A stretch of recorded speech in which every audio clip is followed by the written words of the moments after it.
eastern Somerset County in northern New Jersey until 5:45 p.m. At 4:55 p.m., a severe thunderstorm was located over Sargent Hill, or 18 miles northwest of Trenton, moving northeast at 20 miles per hour. 20 miles per hour wind gusts and quarter-size hail. Source was not indicated. Impact, minor damage to vehicles if possible. Wind damage to roofs, siding, trees, and power lines is possible.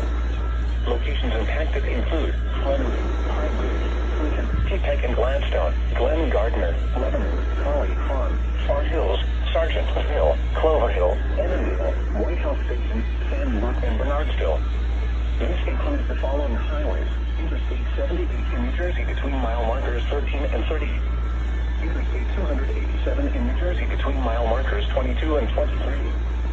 For your protection, move to an interior room on the lowest floor of a building. Torrential rainfall is occurring with this storm and managed flash flooding. Do not drive your vehicle through flooded roadways. Repeating, activated thunderstorm warning has been issued until 5:45 p.m. for the following counties: New Jersey, Atherton, and Somerset.